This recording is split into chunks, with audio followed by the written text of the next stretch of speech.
Welcome to Independence, the FIEC podcast. My name's Phil Topham, Executive Director of the FIEC, and I'm here today to host a podcast with Adrian Reynolds, our Head of National Ministries. Hello, Adrian. Hello. And we're going to talk specifically about... I'm being interviewed. You are. That's exactly what's happening. Sensation, Phil. That's exactly what's happening. You're normally in this hot seat, and today it is I. And we're talking about the Leaders' Conference coming up 4th to the 6th of November in Blackpool at the Winter Gardens. We'll get into all of that as we chat. But first of all, what on earth is the Leaders' Conference? Well, the Leaders' Conference is our annual get-together of FIEC leaders. We're saying we do it annually. We'd love people to put it in their diaries every year. We know not everyone can make it every year, but we'd love people to make it a regular thing in their diary, and lots of leaders do. Yeah. It's a gathering of leaders from FIEC churches. We define leadership reasonably broadly. Yeah, let's just explore it's not that. just a pastor's conference or a preacher's conference. It's for those who are exercising leadership in the local church and their spouses. That's important as well. Does that mean then there'll be something for absolutely everyone, or does it not work like that? Well, there should be. It's quite difficult to make sure there's something for absolutely everyone. But I think the work of leadership in the local church is a team sport, isn't it? Everyone contributes to that. So actually, it's good to come together as a team if you can. And not everyone can do that. Lots of leaders in churches are volunteers. They can't take time off work. Sometimes they're retired, they can come. Sometimes they work part-time, they can come. But a lot of lay leaders can't make it, but if they are, we'd love to see them too. So I think if you look across the number of people who come, you will see pastors, you will see those who are training for ministry, you'll see youth workers, you'll see church administrations, you'll see women in ministry, ministry wives, and sometimes ministry husbands. We've had some of those as well. Musicians, people who are working, deacons, treasurers, people who are working in all different kinds of leadership roles in the local church. Because actually, it's really important that as leaders, we're all strengthened in the work we're given to do. So it's fairly broad in who it's for. Its aims really twofold. One is to encourage and to help leaders to keep going. Now, how do we keep going? We keep going by having our hearts warmed with the gospel and especially our Saviour. And we do that through preaching and just singing together and the encouragement of being together. So that's one of the ways we do it. But we also keep going by receiving help in specific areas where perhaps we need to be trained, we need to be encouraged, we need to get to be thinking a slightly different way. So we want people to keep going. That's really the main aim. But at the same level, we think it's a really important expression of the fellowship we have. It's the only thing we do in the year where everyone gets together. So we have local conferences, we have specific conferences on particular topics. But actually, it's the only time that everybody's welcome and everybody is there. So it's a really tangible expression of being together and being in a fellowship. And the joy of hearing from other people, the joy of hearing what the Lord is doing in other churches, the excitement of hearing about plans, mourning sometimes with those who are mourning. That's a really important part of what it means to actually tangibly be a fellowship of churches. And tell us about this year's topic and why it's perhaps the most important we've done in recent times. Yeah. Well, we're all aware that we live in a difficult climate for leadership, and that has lots of impacts. For example, I think we're seeing it's more difficult to encourage people into ministry. They're looking at ministry thinking this isn't a very attractive thing. Leadership isn't a very attractive thing. And there are some very high profile cases of poor leadership, sometimes abusive leadership. And there are all different sorts of categories we might put these things in. And actually, many of us are feeling, how do we make sure that we're on the right track when it comes to leadership? For example, we want to exercise authority, but we don't want to overstep that authority. We want to do it in a very Christian way. So there's lots of things we could say about creating healthy leadership culture. But actually, that's quite negative because, in a sense, that starts from a presupposition that we haven't got a healthy leadership culture, and lots of churches have. So we do want to address this topic. So we thought a better way to address it is to say, what is at the root of good, healthy church leadership? And the answer is it's leaders who are firmly fixed and walking closely with their Saviour, who is the Good Shepherd, capital G, capital S. And that's what we've called this year's conference. We've called it the Good Shepherd, looking to Jesus and then loving like Jesus. So actually, there are different ways you could describe leadership, of course, but one of the ways is you love the flock of God and all that means. And we do that with our eyes fixed on the Good Shepherd. He's the model for that. Of course, we don't give up our lives, for example, the way the Good Shepherd gives up his lives for his sheep, but there is a sacrifice to leadership, which is modelled on the sacrifice that Jesus makes. So in our shepherding, we look to our chief shepherd. So that's what we're going to be doing. We're going to be looking to Jesus and loving like Jesus. Worth saying, by the way, that makes it sound as though it is only for pastors. But it's not. It's broader. It's not. Yeah. Because we say so. No, not because we say so. It's not because... But that's true for everyone in every position of leadership, isn't it? In some way, either directly or indirectly, every leadership role wants to see the flock of Christ flourish. So if you are responsible for the accounts in your church and you think, well, that has nothing to do with shepherding. No. Using the money wisely and ensuring that the money is used in a way that has integrity and Christian virtue and all those other things, that is shepherding the flock. And we do need to see everything through that lens, I think. I think that's right. I was chatting with Gavin Smith from the church office. We'll put links to stuff from the church office in the show notes of this, but he's coming along to the conference and he would say his role is absolutely about freeing up the elders to do that gospel ministry. And he's fixing his eyes on Jesus as he does that, because it's central to what he does. And he needs to believe in that ministry as well. Absolutely. And he needs to know what others are. It's not simply about how do I learn to do better what I'm being called to do, but how do I support others in their work? That's always true in ministry.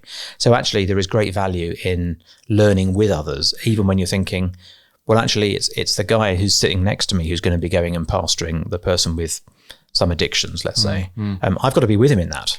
So I need to understand it. Absolutely. Now, we've invited Brian Croft over from the States to help with some of our plenary sessions and seminars. Just tell us a bit about Brian. What ministries is he involved in, and why does it speak so well into this specific topic? So Brian, many people will know Brian's written lots and lots of books. You may know him from his books. Not so well known as a speaker in the UK, although he does come over fairly regularly, comes over once a year, and you may have heard him, especially in Scotland, but not so well known on the kind of the conference scene, if you like. But what I love about Brian is he's a pastor, for many, many years, pastor of a Baptist church in Kentucky, which is not always easy. I mean, he'll tell that story, I guess, at the conference. Some people may have heard it before. It's not always been straightforward. There were times when, the whole church almost was against him and wanted to throw him out. And he's come through that a little bit bruised and battered, but actually that means that he's speaking into people's situations from a position of vulnerability and weakness and identification, I think. He's not kind of setting up, this is a magic formula. He's helping people deal with all the sort of the messiness, really, of ministry, and lots of experience in then ministering to people. He runs an organisation and works for an organisation called Practical Shepherding, which does work in the UK and around the world, helping pastors and church leaders really be healthy and grapple with some of these subjects. I love his Monday tweets on X. We've got to start calling it that now, not Twitter anymore. But he always puts out something on a Monday to say, pastors, it's Monday. Don't resign. Keep going. Go for a walk. Get some good coffee. Think about what God's called you to. It's just that kind of constant reminder of how we keep going, isn't it? That's exactly right, yes. And in fact, there's a new book which is out this week called The Unhurried Pastor, which is co-written with another pastor, which contains a lot of that, actually the foundational work of keeping going in ministry is resting in the Saviour, delighting in him, enjoying him, looking to him, rejoicing in all that he has done for you, relying upon his work. And actually that's something that we really need to hear. So that's one of the reasons we invited him. We thought that's a really strong theme that just fits with what we're trying to do. Well, we'll come to some of the other speakers as we talk, but let's just touch on where the main Bible ministry is going to be coming from at this conference. So Brian will be, I think, doing some of that.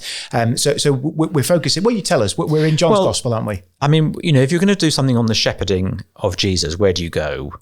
Well, really, you either go to Ezekiel 34, or you go to which is a difficult passage. Or you go to John 10. Yeah. Now, Ezekiel 34 is an important passage. I think it says what the shepherds of Israel have not been, done. And it promises the good shepherd, and that actually God Himself will be the good shepherd.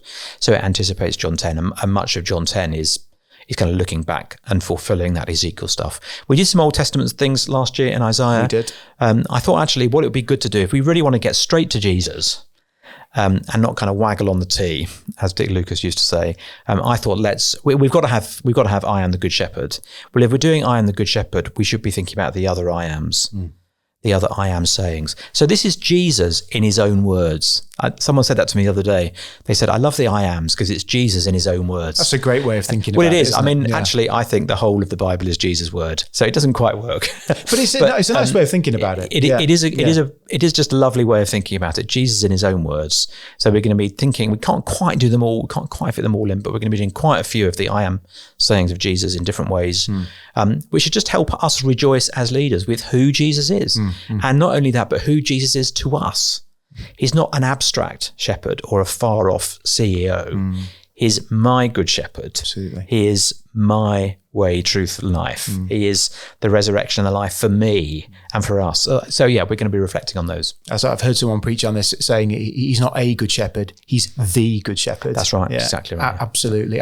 So who else will be speaking in those sort of main sessions for us, main plenaries? So we're starting off, Graham Byrne is going to kick us off, and then across the course of the time, we've got Ben Midgley and Paul Kinnaird, both FIEC pastors, and Brian Croft and Germa Bishaw. Tell us a bit about Germa, because he's outside of the FIEC. Germa, for many years, pastored the Ethiopian church in London.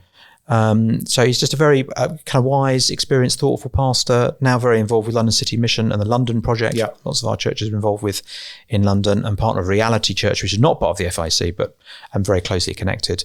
In fact, an FIEC pastor has gone to be pastor there, Reality Church in London. And so, he'll be speaking on the Bread of Life on Wednesday morning, and then John Stevens is going to close us out. And as you will no doubt think is appropriate, we're finishing with I am the resurrection and the life. That seems to be a good way to go. Yeah, that's fantastic. Now, of course, the main plenary sessions is when everyone gets together, so 1,000+ people, all in the main room. We'll come onto the venue in a moment. Bit of singing. We'll be different singing group this year. Okay, very good. So that we've been led by some of the guys from Cornerstone and a number of other FIEC churches. They're having a fallow year, a jubilee year. They wanted a rest this year. So we're using Joyful Noise, made up of a mixture of guys, some of whom are from FIEC churches. So we're looking forward to Joyful Noise leading our music this year. Fantastic. So we'll sing together, we'll hear from God's word. That's what we'll do all together. But then there's always breakout groups and seminars, aren't there? So just give us a bit of an idea of where we're going with the seminars this year. There's something new which we'll come to, but your kind of standard seminars, what are we looking at this year, Adrian? What we're trying to do with the seminars is we're trying to sort of delve down a bit more deeply into the theme. And we do that in two ways. We do it generally and we do it specifically. So we take something to do with the theme and we just kind of open it up a little bit and have seminars that are dealing with the kind of broader implications of the theme. But we're also tackling some very specific things. We're careful that not all our seminars are very, very specific to context or situation, because then you look at the seminars and think, well, there's nothing I want to go to. But there are some that really tackle with, just delve down. So we've got, for example, how do you shepherd people with addictions? Yeah. So that's the kind of thing where we are sort of really diving down into the detail. And then we'll have broader seminars which are going to apply to everybody. How do you shepherd across cultures? Which is a very, very important topic for us as our churches diversify very quickly. How do we make that work? How do we shepherd people across cultures? So we have a range of seminars. We have 3 seminar slots, and especially in the first slot, we're unpicking the theme a little bit, really. So if I just read to you what we're doing, we're shepherding across cultures, shepherding those with addictions, shepherding with restoration in mind, that's really important, shepherding those facing domestic abuse, shepherding parents. We often talk about shepherding kids. There's a missing piece. How do we shepherd parents in the church? Who we want to be shepherding their kids and our kids. Yeah. And how do we shepherd sufferers? So you'll see there's a mix of very general things. You think, I want to go to them all personally, but there are very general things, sufferers, and then very specific things, for example, those facing domestic abuse. And they're all recorded. So if you can't go, if you think there are more than one, I'd love to go to, they'll be there for you. How would you encourage folk to engage them? So recording's one way, but if a team's coming, might you go to different ones, discuss them? I think it rather depends on your situation. If you're coming as a small team and one of these issues is really, really pressing at the moment, let's say the across cultures one is really, really pressing, there's value, I think, in going to it together as a team, so that you can immediately start to work through it. But I think one of the strongest things to do is to split up if you're there as a team, and to go to several, and then when you're back at the meal time or in the journey home in the car, say, what did you learn? And people can always catch up with the audio. So whatever works for you. We really want the conference to work for people who come. So actually, as we talk about all these seminars, you think, how on earth do they fit all this in 48 hours? And I'm constantly thinking, how do we do it? But actually, one of the big things to say, and we do say at the beginning, is, use the conference in a way that will serve you. Some people need to come and just hang out with a mate for half a day. Well, that's fine. I mean, we do put content on because we think it's useful, but actually don't feel you have to go to absolutely everything. And use the time in a way that will serve you in your ministry. It's interesting. You just something we haven't mentioned. We are starting slightly earlier this year, just to try and fit that little bit more in, only by about an hour or so. But that is important, isn't it? Because if you're booking travel and stuff, we're going to kick off a little bit earlier. We are going to kick off a little bit earlier, and that enables us to squeeze in an extra session on Monday. Now, you might think that was slightly overwhelming. So the last session on Monday evening is a kind of prayer and praise evening, a bit more singing, a bit more time to pray. Just to sort of hang out with one another.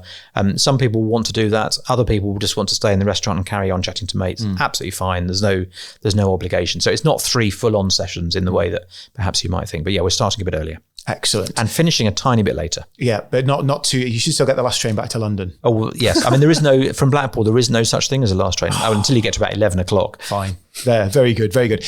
You're assuming that everyone's coming from London. I'm just not at all. It's what terrible. Last train to Leeds is what you meant to say. Listen to this accent. There is no way I am encouraging everybody to go back to London. I am a northern man. Is that from Surrey? I'm proud of that it. accent? It's not from Surrey. But I love people from Surrey. Let's just talk a bit about some of the wider seminars. There's something we're doing specifically, which we'll come to, but there are other seminars going on. Is it worth just mentioning those? They're all on the website now. I mean, some of them are, very specific issues that are coming up we need to think about. So how do we respond to the almost certain conversion therapy ban? Yeah.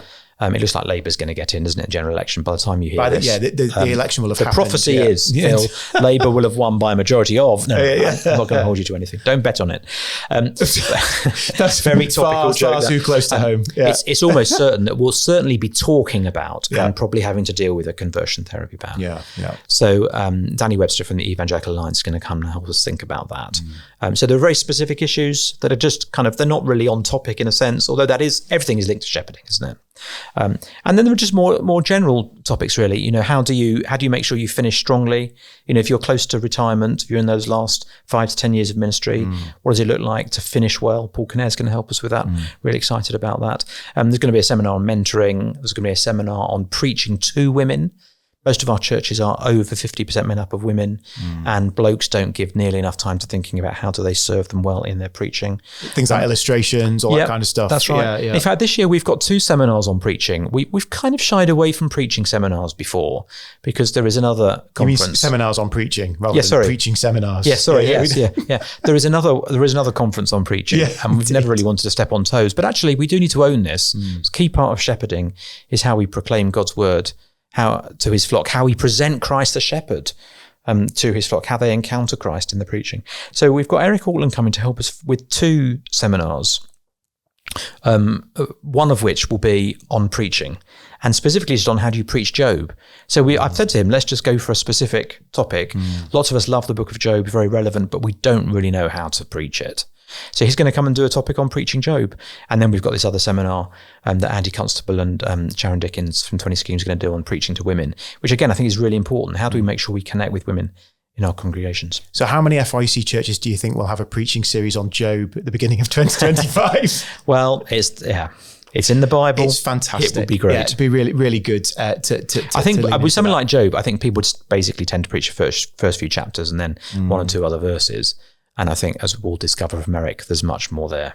Fantastic. We can look forward to all of that. Now, there is something slightly different we're doing with the seminars this year. So something we've not done before, but we're going to have specific seminar tracks, aren't we? We are. These tracks will be limited in number, but the idea will be that you spend time with the same people wrestling with issues over 3 sessions. That's right. So just tell us what those tracks are and how it's going to work. Okay, so there will be 3 sessions running at the same time as the seminars. So you won't be able to go to the seminars if you sign up for the track. And it's worth saying we will ask people to pre-sign up for the tracks. They're limited in number because in order to make them work, in order to make the interaction in them work, they're going to be limited in size to about 50 people. And you'll have to pre-sign up for it and then commit to going because actually each one will build on the last. And we've said to each of the track leaders, and we'll come back to who they are in just a moment. We've said to each of the track leaders, assume you'll have the same people, so you can be praying together, you can be working through examples together, you can be bringing real life situations and kind of using what you learn to bear on those. So it's quite important that people sign up for all 3. Referring to what we said in the last session, for example. Exactly. Yeah. So the 2 of those tracks, we're trying it out this year. It might not work. we'll give it a go, see how it works. I'm excited about it because I think there is some benefit of building. I think the seminars at Leaders Conference sometimes can feel a bit bitty. Mm-hmm. That's just the nature of it. You go to one thing and then you go to another thing and you go to another thing. But actually for some guys, it'll be really useful to have some input at 3 different points. So we thought to ourselves, well, actually, as you think about healthy leaders, good shepherds, small g, small s, serving the good shepherd, what are the key moments really? What are the at-risk moments? And one of the at-risk moments is when you start. Yeah. Because if you don't establish good patterns and behaviours and rhythms to life from the start, you will quickly burn out and drop out. So Marcus Honeysett, who's done a lot of work on formation, who leads Living Leadership, is going to come and help us with a track that's for people essentially in the first 5 years of ministry. Now, we're not going to be super tight about the kind of definitions, but people who are just starting out, maybe you're bringing along an assistant leader, or maybe you've got a youth worker who's just started, or a women's worker who's just started, or maybe you're married to one of those people. So again, if you're at the Leaders Conference, but you fit into that category, you're very welcome. So really for people who are starting out, that's one of the pinch points, I think. The second pinch point is we've struggled a little bit, Phil, to know how to define this. Basically, I wanted to call it midlife crisis. But I was slightly overruled. I'm glad you didn't. I was slightly overruled. Yeah. But I do mean midlife crisis. There are lots of pastors who are in the middle of ministry and they're either having a crisis or they've basically got a bit of flab. Again, it's just massively unhelpful. Just tell us the good things about this. It's an excellent idea. There are people who 10 to 15 years in, or maybe they're just going to be the senior pastor for the first time in a church, who basically just gets stale. You're churning out a sermon, maybe 2 sermons. I mean, when I was a pastor of church, 3 sermons every week. It just, you get on the treadmill, you just keep going, you quickly lose your joy. You basically develop coping routines which aren't very godly.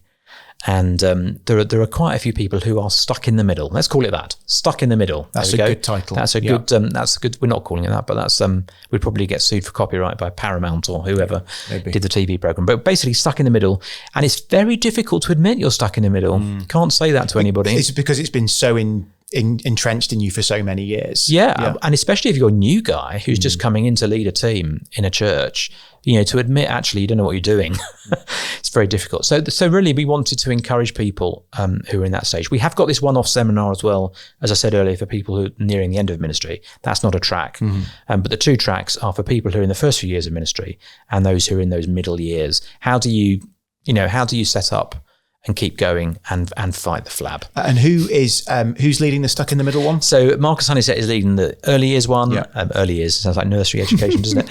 And Brian Croft. Excellent. Brian, I love working with Brian. He's not one of these, I'll only speak to 1,000 people. He'll work with 1 person, 50 people, whoever is given. And he's really excited about coming and working with 50 guys and really getting into stuff. And numbers for those tracks, what are they limited to? 50, to? we think. 50, we think. Okay. Well, we think in terms of, they could be a little bit larger. We're slightly venue restricted, but actually in terms of interaction with others, and actually meeting people who are at the same stage as you, is very valuable. So we want to build cohort as well as just putting on content. So actually we think 50 is probably a great number. And you can book onto that as your seminar choice. Yeah, it's worth saying if you've already booked, if you've made it this far in the podcast and you've already booked and you're thinking, what on earth do I need to listen to this podcast for? Well done for making it this far. Well done. But actually you will get an invitation in the next few days. I thought you were going to say gold star. No. Well, you will get a gold star on the invitation, which will come in the next few days, inviting you to sign up for one of those tracks. Fantastic. Before we talk about something that's happening after the conference, let's just say something about the venue that we meet in, because it's a great venue for doing this kind of thing. We can eat together. We've got a fantastic bookstall. There are lots of good things about where we gather. There are, and lots of good space. If you've ever tried to put on a conference, it's almost impossible to find a venue that can host something like this, where not only do you sit and receive content, that's relatively easy to find venues like that, but actually you can sit and eat together. That's really important to us. And by the way, if you think it seems quite expensive, that's because we're paying for 4 meals together. 1, 2, 3, 4. That's right. 4 meals together and coffee and all those sorts of other things.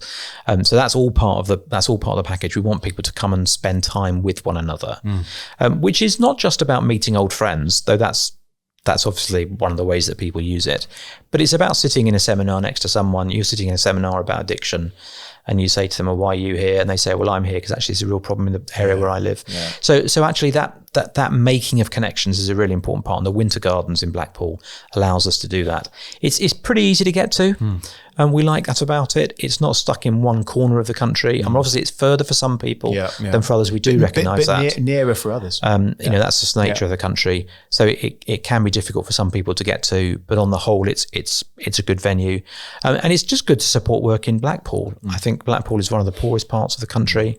And we have a heart, don't we, as Christians, to see the gospel go into all sorts of places, and especially those places that have been marginalised and forgotten. And actually just being in Blackpool is a way of acknowledging that, I think, and recognising that. Excellent. So we look forward to seeing you at the Winter Gardens in Blackpool. If you book your conference pass before the end of September, you can get it for £255, which saves 20 quid, I think, on the standard price, which will kick in Is there some after help, the end Phil? of September. Yeah, so if folk are working in deprived communities, you can apply for a bursary to help pay for your conference ticket and accommodation.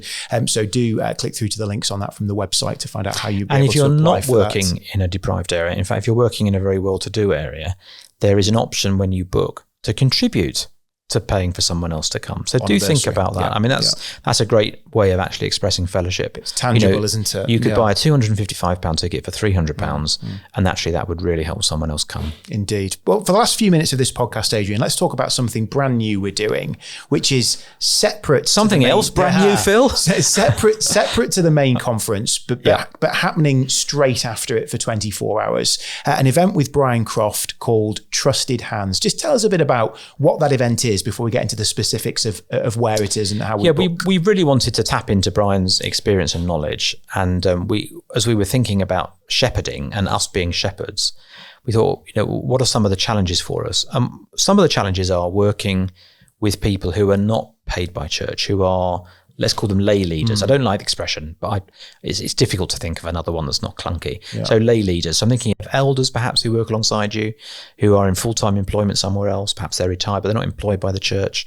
Perhaps volunteers who are leading a youth ministry or Sunday school.